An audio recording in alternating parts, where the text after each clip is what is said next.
Since I've played it though.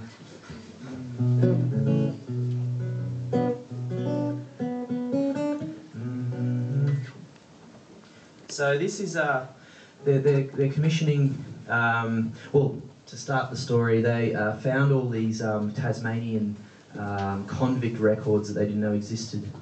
So it's been quite interesting because they've been able to.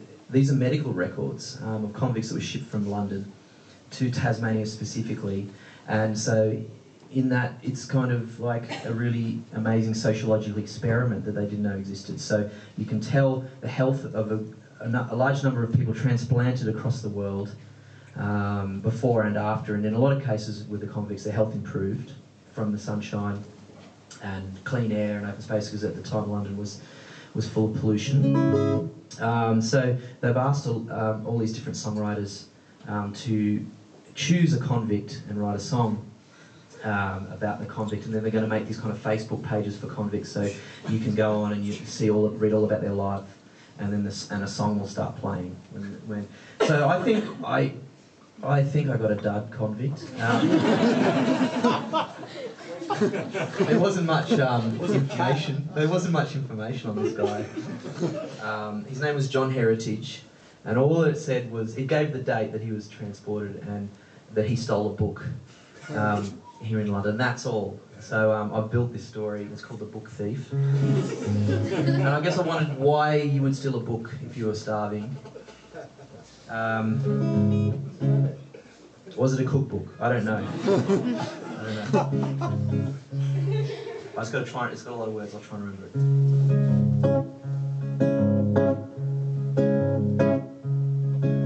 The beef and the bread, it nourishes the body, but the well-put word, it nourishes the brain. If the bread has mould and the words are shoddy, then you ought to think about your belly again.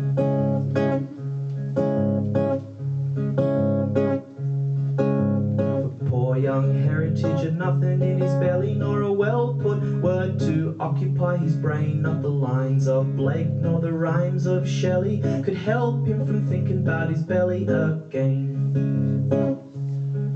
For a young man's days are free and jolly when his brain is nourished of the things that he's heard, but the old man cares not for such folly and would rather have the bread than a well-put word. A young man's days are filled with fancy if he has a high idea ready at his tongue. Poor young Heritage didn't have a chance. He was a worry, for poor Heritage was young. He was a worry, for poor Heritage was young.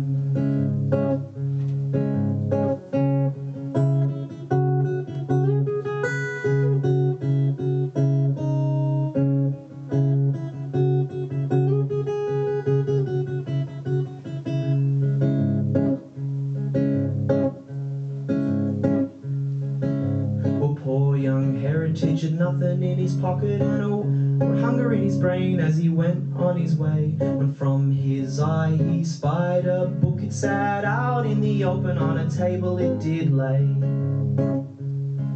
Were the rhymes of Shelley or the tales of Dickens printed on the pages of the book as it lay on the table in the open there, ripe for the picking? So he put it in his pocket as he went on his way. Somebody stop him, there's something in his pocket. Somebody stop him, for he did not pay. Poor young Heritage, he doesn't have a docket. Somebody stop him, for he goes on his way. And somebody stopped him, for he went on his way.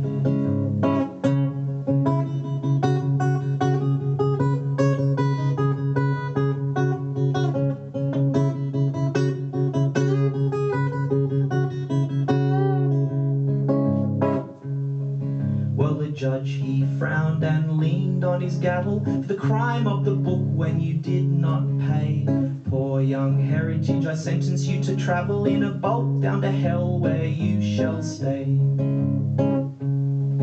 Well, poor young Heritage swore upon his mother that words should be free for the picking to wit. If the laws of the land say it any other, then the laws of the land are full of words ill writ. So they put him in a boat and it sailed down to hell. He said, burn my body from my head to my foot. You can take my brain, you can take my belly, for there's no need to live without a word well put.